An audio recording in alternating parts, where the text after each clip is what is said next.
What if I told you that in just 90 days, you could completely disappear from the person you are today and re-emerge as someone greater, wiser, and stronger? 90 days?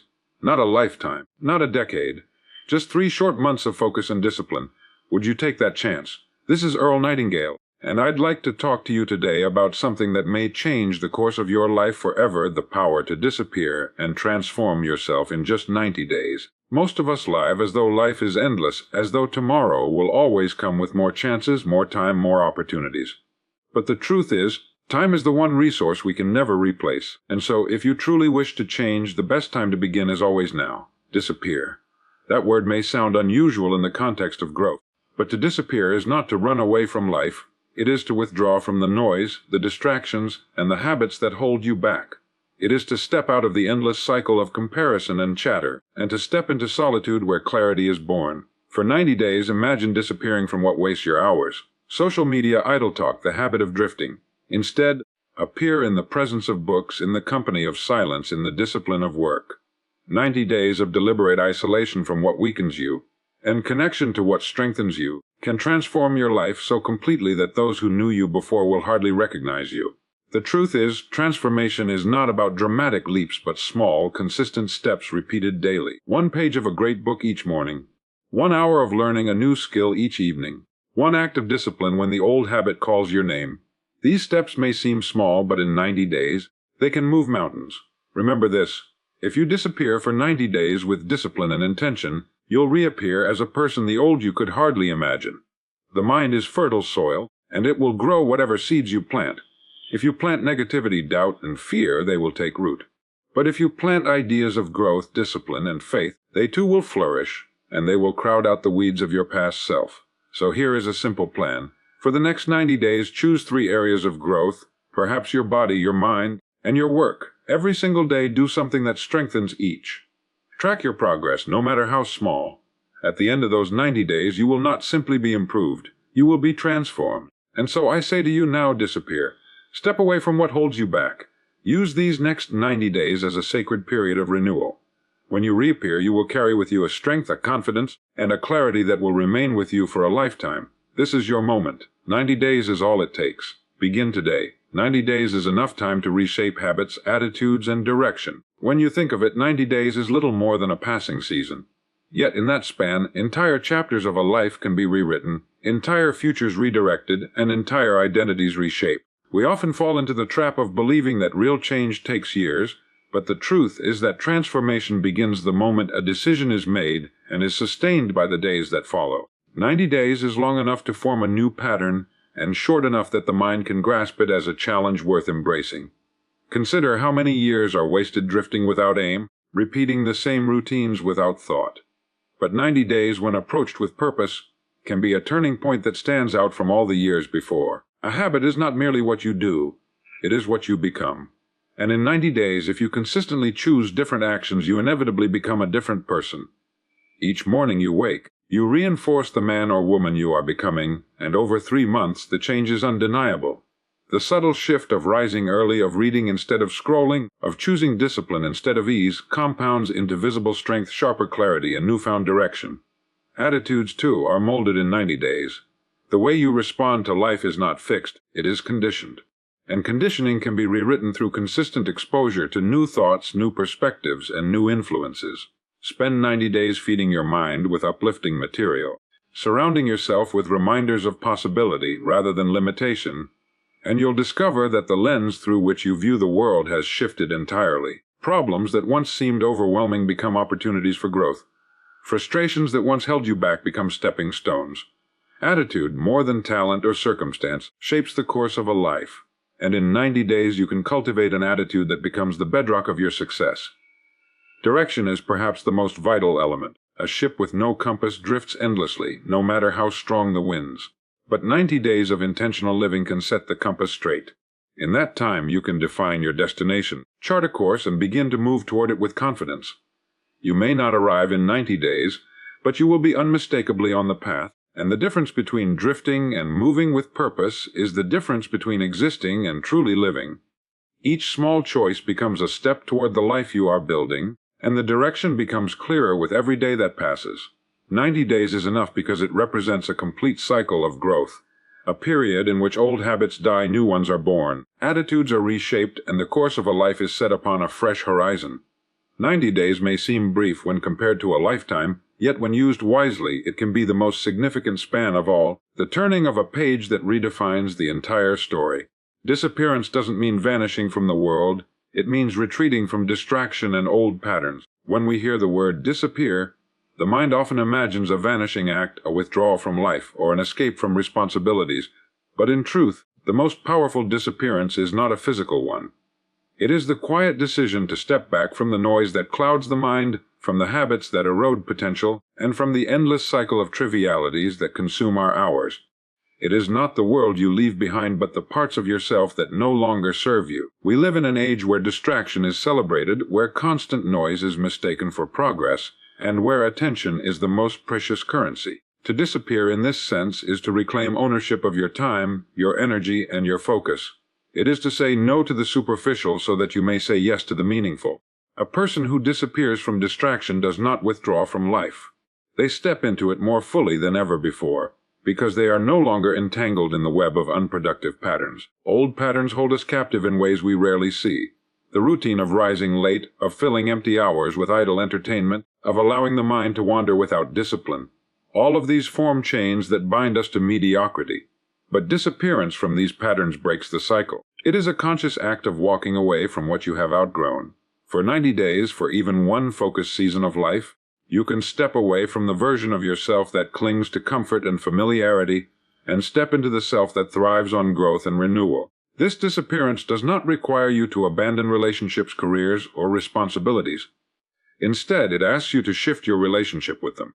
Imagine eliminating the needless scrolling through endless updates, and replacing that time with reading a few pages from a book of timeless wisdom. Picture trading an hour of complaint-filled conversation for a quiet walk in nature where the mind clears and fresh ideas emerge.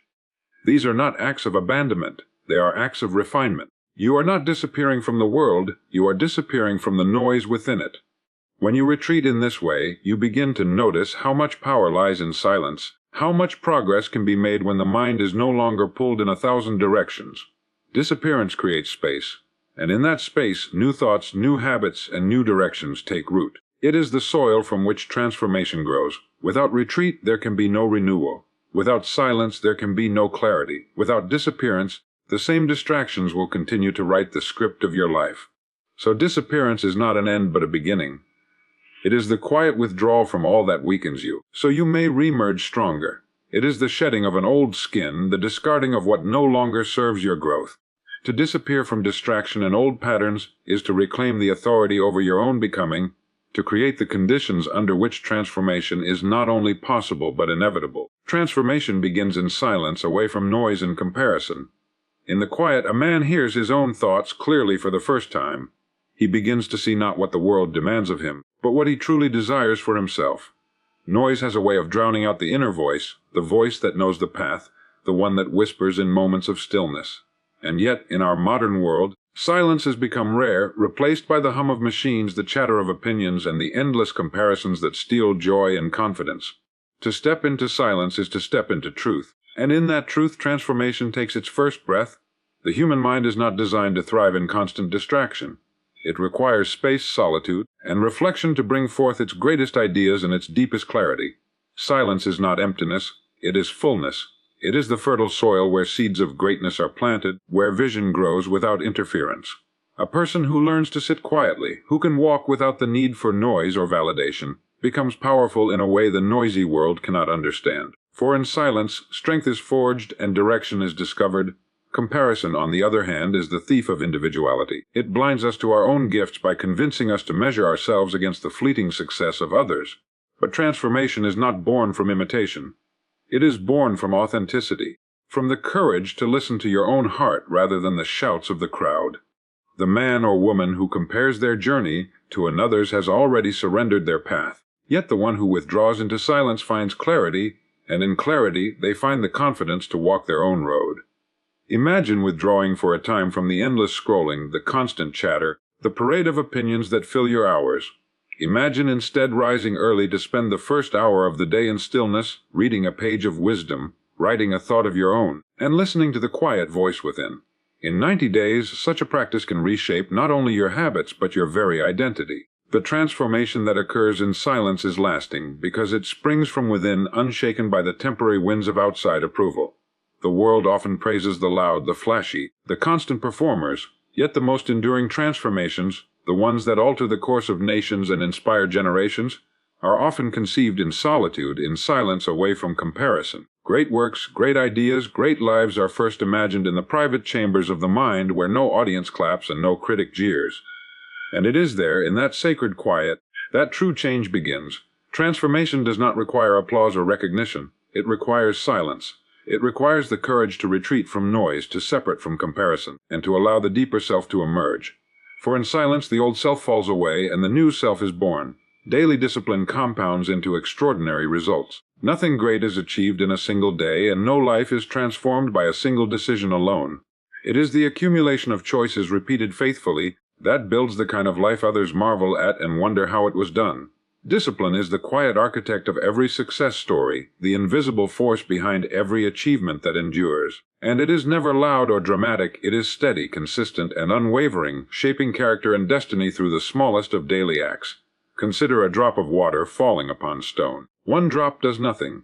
100 drops may leave no mark. But with time, persistence, and patience, the stone begins to wear away, reshaped by something that once seemed too small to matter. Discipline works the same way. Each decision to rise early, to practice your craft, to study instead of drift, to take one step when it would be easier to stop, all of it seems insignificant in the moment, but over weeks, over months, it compounds into extraordinary results. Most people underestimate the power of what they do each day, focusing instead on what they might accomplish in some distant future.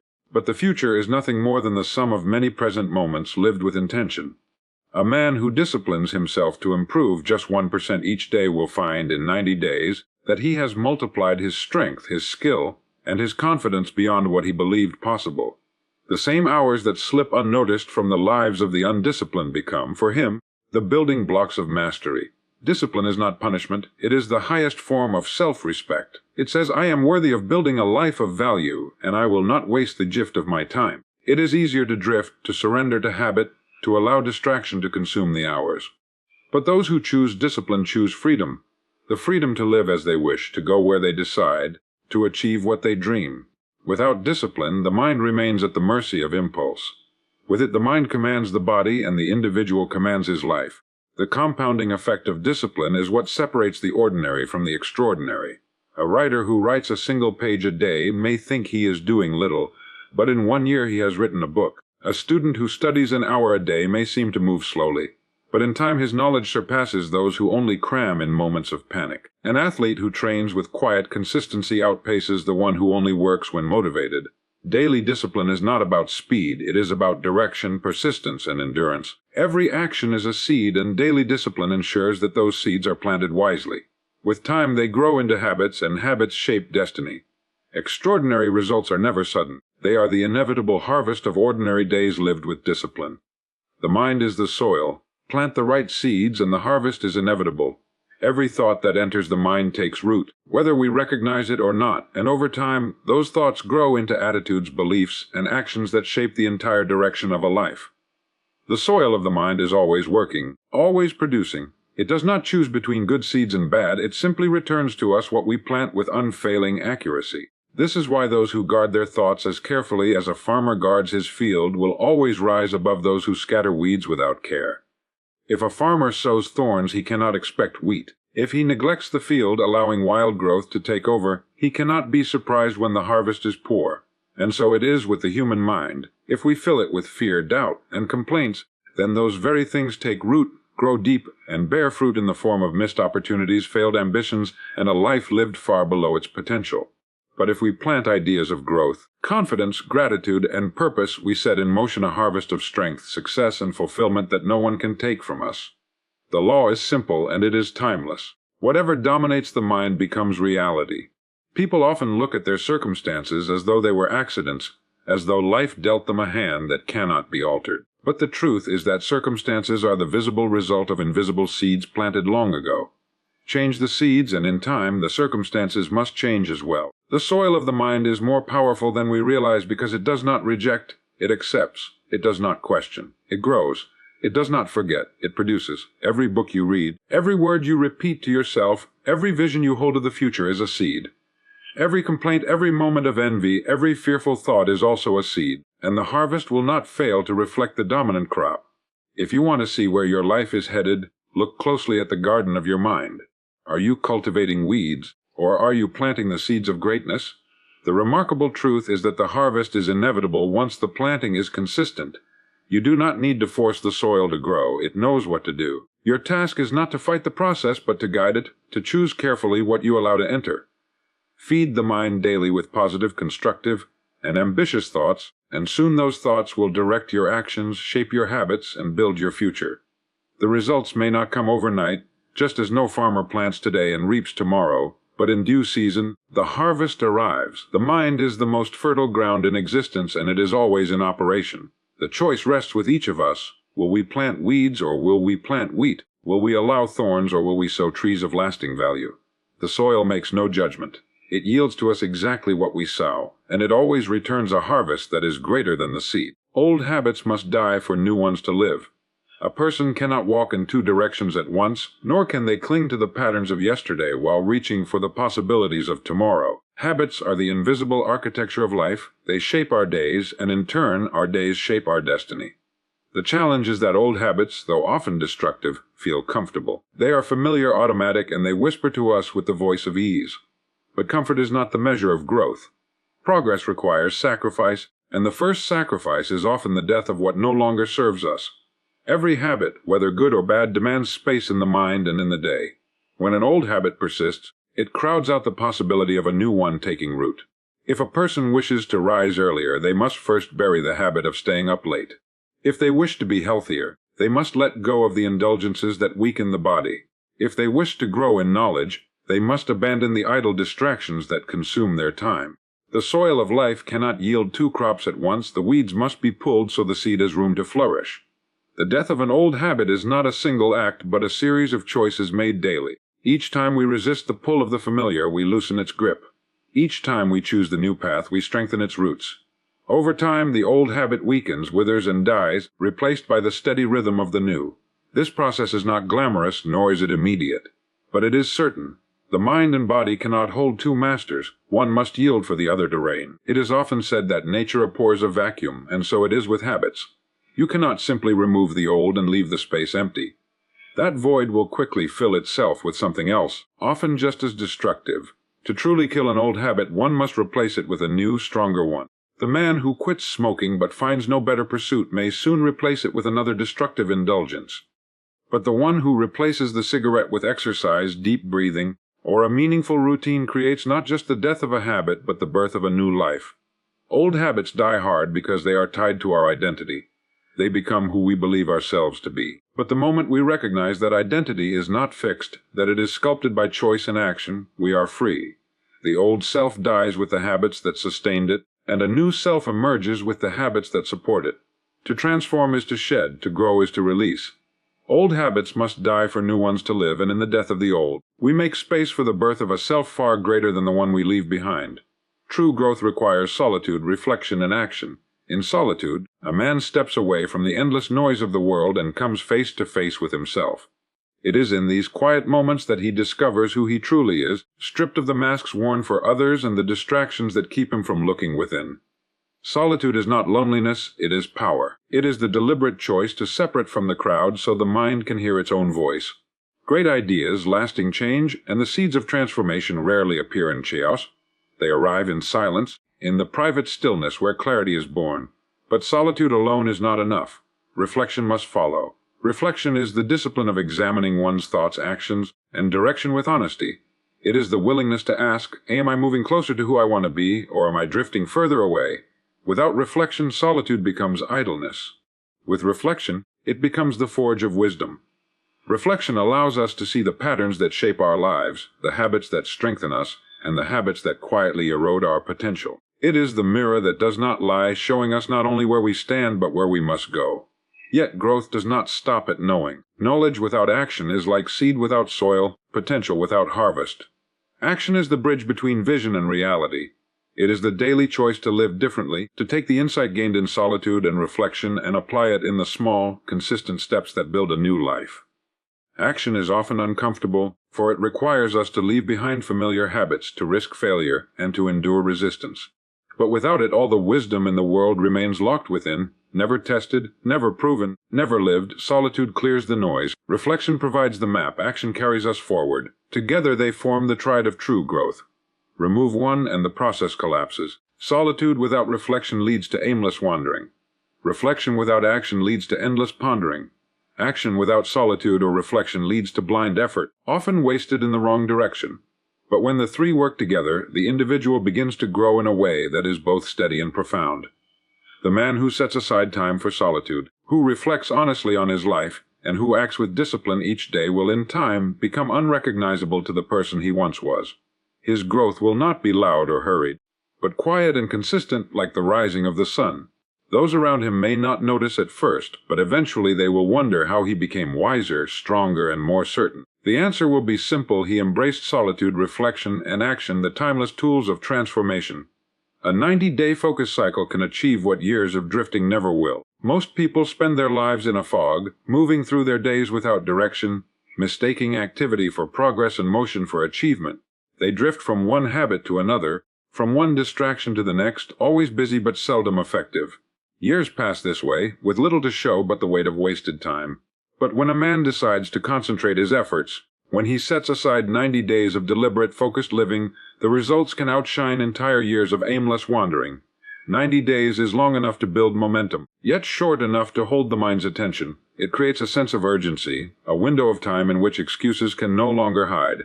In 3 months, old habits can be broken, new routines can take root, and the trajectory of a life can change direction entirely.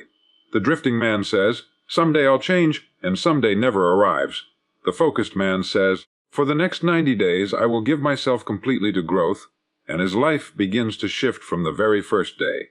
The power of a 90-day cycle lies in its clarity. A drifting life has no structure, no defined aim. But when you set a fixed period for focus, you give your mind and body a target. You know the clock is ticking, and that pressure sharpens discipline. Each day becomes valuable because it contributes to something larger. Where the drifter wastes hours, the focused man invests them. He knows that each day of his 90 is a brick laid in the foundation of his future. Years of drifting are filled with half-starts and unfinished plans. The drifter waits for the perfect time, the ideal mood, or the right opportunity, and none of these ever come. But in 90 days of focus, progress is measured not in intention but in action. A single hour of reading daily becomes 90 hours of knowledge gained. 30 minutes of exercise daily becomes 40, 5 hours of strengthening the body. 1 page of writing each day becomes 90 pages of creation. Small acts, when compounded with discipline, produce extraordinary results. What drifting could not accomplish in years, focused living accomplishes in months because it eliminates waste. 90 days of intention strips life down to the essentials. Distractions are silenced, excuses are ignored, and energy is directed like a beam of light. Just as sunlight scattered warms, but sunlight concentrated ignites, so too does focus turn effort into achievement. The beauty of the 90-day cycle is that it creates proof. It shows the individual that change is not distant or impossible, but immediate and real. Once a person completes one cycle, they know they can complete another and another still. Soon their life becomes a series of deliberate seasons of growth, each building upon the last, each leading them further from the drifting past and closer to the life they once only dreamed. Success is not about adding more, but about removing what does not serve you. We often believe that progress comes from accumulation. More possessions, more tasks, more commitments, more noise. Yet the truth is that most lives are not hindered by a lack of addition, but by an excess of clutter. It is not the absence of opportunities that keeps people from succeeding, but the presence of distractions that drain their energy and cloud their direction. Success, at its core, is a process of subtraction, of stripping away the unnecessary until only the essential remains. Imagine a sculptor at work. He does not create by adding clay or piling on stone. He creates by removing, by cutting away everything that does not belong until the form within is revealed. Life works in much the same way. The masterpiece of your potential already exists within you, but it is hidden beneath layers of habits, fears, doubts, and distractions. To uncover it, you do not need to add more to yourself. You need to remove what is in the way. This requires honesty, for each of us carries patterns that do not serve us. Some are habits that waste precious time. Some are beliefs that convince us we are less than capable. Some are associations that pull us backward instead of forward. As long as these remain, they consume the space where growth could occur. A field cannot yield a rich harvest if it is overrun with weeds, and a mind cannot produce success if it is overrun with distractions. True success is found in simplification. When you let go of what does not serve you, the path forward becomes clear. It may be the unnecessary obligations that fill your schedule but add no value. It may be the endless consumption of shallow entertainment that leaves no room for study or reflection. It may be the tendency to say yes to everything, leaving you scattered and exhausted. Each time you remove what is unhelpful, you reclaim energy, focus, and clarity. You create room for the right habits, the right opportunities, and the right people to enter your life. The danger of chasing more is that it blinds us to the sufficiency of less. A person with a cluttered life cannot see the treasure already within reach. They are too busy carrying the weight of what does not matter. But the person who learns to release, to cut away the unnecessary, moves with lightness and precision. They become like an arrow, free of excess, traveling straight to the mark. Success is not about piling on, but about peeling back. It is the discipline of saying no more often than yes, of removing the trivial to make space for the vital. It is the courage to recognize that what you remove may be comfortable, but comfort does not build greatness. When you clear away what no longer serves you, you uncover the strength, the clarity, and the potential that were there all along, waiting to be revealed. The person you become in 90 days will be the foundation of the next 90 years. Life is built in seasons, and each season, when lived with intention, lays the groundwork for all that follows. 90 days may seem brief against the span of a lifetime, yet it is enough time to reshape the course of one's future entirely. What you decide to do in 3 months may echo through every decade ahead, for it is during these short cycles of focused effort that identities are forged and destinies are set. Think of a seed planted in rich soil. It does not appear large, nor does it reveal its future in the moment it is sown. But given care, attention, and consistency, it grows into a tree that will stand for decades. So too it is with a person who devotes 90 days to discipline, learning, and growth. The changes may seem small, almost invisible at first, but they strengthen beneath the surface. The person emerging at the end of that season is not the same as the one who entered it, for they carry new habits, new attitudes, and a new sense of direction that will support them for a lifetime. Every life is built upon foundations, and the danger for many is that their foundations are laid carelessly. They spend years drifting, hoping circumstances will improve, while habits of procrastination, distraction, and self-doubt harden into place. By the time they notice, entire decades have passed, and the structure of their lives rests upon unstable ground. But the one who takes just 90 days to build deliberately, to root out weakness and replace it with strength, establishes a foundation capable of supporting extraordinary success. It is not the span of years that determines greatness, but the choices repeated daily. 90 days of focused living is enough to alter the trajectory of health, wealth, relationships, and personal growth. In 3 months, you can change the rhythm of your morning, the direction of your thoughts, the quality of your work, and the strength of your body. These changes are not temporary improvements. They are pillars that hold up the decades to come. Consider the man who spends 90 days practicing discipline where once there was none. At the end of those days, he does not simply have a new habit, he has a new identity, a stronger version of himself capable of facing challenges with clarity and courage. That identity becomes the foundation upon which his future is built. When difficulties arise, he leans on the strength he developed in those 90 days. When opportunities appear, he is prepared to seize them, because he has trained his mind and body to act with purpose. The next 90 years will always be shaped by what you do in the present season. 90 days of drifting can create a lifetime of regret, but 90 days of focus can create a lifetime of abundance. The person you decide to become in this short span of time will not simply influence the months ahead. It will determine the structure, strength, and possibilities of the life you live for the rest of your days. In the end, the message is simple yet profound. 90 days can change everything. In 90 days, you can reshape habits, attitudes, and direction. You can disappear from distraction and old patterns and re-emerge renewed. You can discover that transformation begins in silence, away from noise and comparison, and that daily discipline, though small, compounds into extraordinary results. You can learn that the mind is the soil, and when you plant the right seeds, the harvest is inevitable. You can accept that old habits must die for new ones to live, and that true growth requires solitude, reflection, and action. you can see for yourself that a 90-day focus cycle can achieve what years of drifting never will, and that success is not about adding more, but about removing what does not serve you. And above all, you will understand that the person you become in 90 days will be the foundation of the next 90 years. The choice rests with you, and the time to begin is now.